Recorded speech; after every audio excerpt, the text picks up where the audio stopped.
Hi, and welcome to another Waterbury Hospital podcast. I'm your host, Jeremy Rodrigo, and joining me today in the podcast studio again is our President and CEO, Deborah Weymouth, and joining us to the studio is Dr. Andy Agwunobi. He's the CEO of UConn Health. And, well, first of all, welcome. Thank you. It's a pleasure to be here. So we've all heard a lot of exciting things going on in the Waterbury area for Waterbury Hospital about UConn Health. And so tell us a little bit about yourself, Dr. Andy. Well, as you said, I'm the CEO of UConn Health. I have the privilege of having been there for quite some time. And but I'm a pediatrician by training. I'm a physician, and I'm someone that's just loved healthcare and worked in healthcare my whole career. And so you joined the UConn Health system, and we know that UConn Health has been on its own journey over the last few years. Tell us a little bit about where UConn Health has come, and kind of your vision for UConn Health and where it has gone, and then how that kind of will coalesce into Waterbury. So our story at UConn Health over the last 10 years has been one of just immense growth, and that's particularly on the patient care side. For example, we have grown our net patient revenue has grown by more than tripled over the last 10 years. We've gone from something like $350 million in net patient revenue to over $1 billion. Wow. And that's just a reflection of the number of patients that want to come and receive the care at UConn Health. And you might ask, well, how did that occur? And really it was strategic. Mm-hmm. We decided to emphasize quality and safety and patient experience.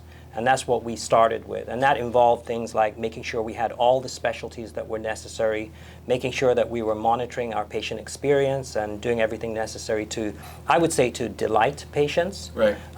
But we also put in a lot of infrastructure. So we spent about $800 million over the last 10 years. We opened a brand new hospital. We opened a brand new outpatient pavilion for the outpatient clinics. Mm-hmm.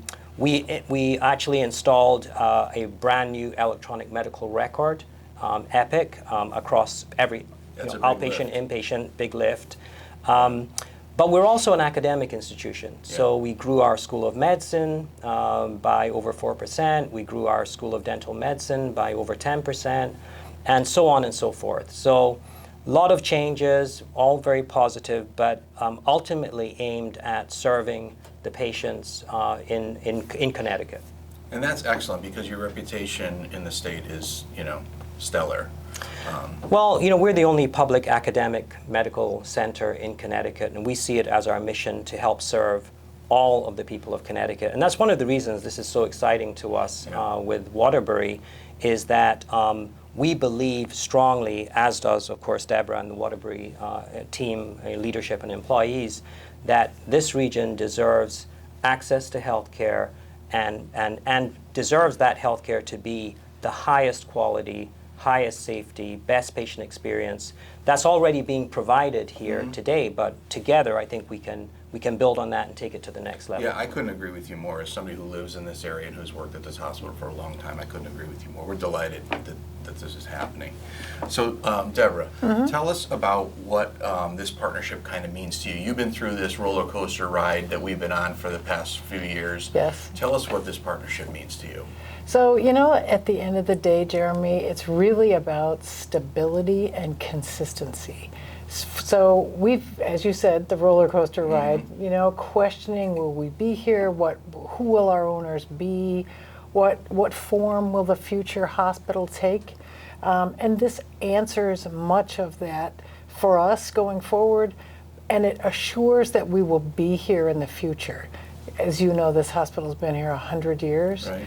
And, just moving into the future with a level of confidence and credibility, partnering with UConn, it's a significant difference from where we've been in the recent past. Yeah, I agree with you, and thank you for sharing that because, we, as Deborah said, we've been providing care for patients for over 100 years. Of course. And the employees in this building are absolutely amazing.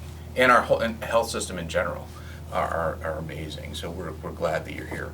Are there any specific resources or services that UConn plans to bring with them to this area? Well, one thing is we plan to, first of all, listen to what the needs are. And we've already started engaging with the team, which I agree, the leadership and the employees at Waterbury Health are just amazing. Yeah. And so they've been helping us to understand what is needed. But beyond that, we're going to obviously do a community needs assessment to look at what the community needs to be able to provide those services. And, sort of the last question that you asked, sort of building on that, one of the core aspects of success in UConn Health has been supporting the providers, so supporting the employees and the providers to do the great work that they do. And that includes not just things like electronic medical record, et cetera, but equipment, Right. Making sure they have the staffing necessary to do the work that they need to do. So there's a lot, but it's pretty clear the direction we need to move in, and we're excited about that. That's excellent. Now, there's a lot going on in the community. There's a lot of positive buzz about this in the community, but there's also some uncertainty because people don't really know what to expect. People kind of draw their own conclusions. If there was one message, and this is for both of you, if there was one message that you wanted to convey to the community, the Waterbury community and all of our suburban towns that rely on this hospital and our health system, what is the one message you want to convey? Well, mine is a two-part message, and that is, first of all, that we deeply care about the community. We're a public academic medical center for the whole of Connecticut, so we deeply care about this community. And the other piece of the message is that Waterbury Health's success, in our view, is our success, and vice versa. So we take responsibility to make sure that this partnership is successful. And of course, we know that Waterbury Health feels the same. And Deborah, you've been steering this ship for a while. And what does it mean to you? What is the message you want to get to our constituency? Well, first and foremost, nothing will change. We'll be here 24/7. If you need care, we're here. And that just builds on our reputation and builds on our history as we go into the future. The other part of that is, again, we now have a solid future. So the questions are gone. We can look forward to bringing in new services, potentially, new procedures, other things that we haven't been able to do in the past. So we will deliver, with the help of UConn, safe, high-quality care that's affordable, close to home. That's excellent, and that's what this community needs and really deserves, and we've been doing for a long time. I'm so grateful that we have this partnership now, or we will have this partnership, and we'll continue to deliver the great care to our community. Dr. Andy Agwunobi, CEO of UConn Health, and of course, my boss, Deborah Weymouth, CEO and President of Waterbury Health. I'm Jeremy Rodrigo. Thank you for joining me. Thank you. Take care.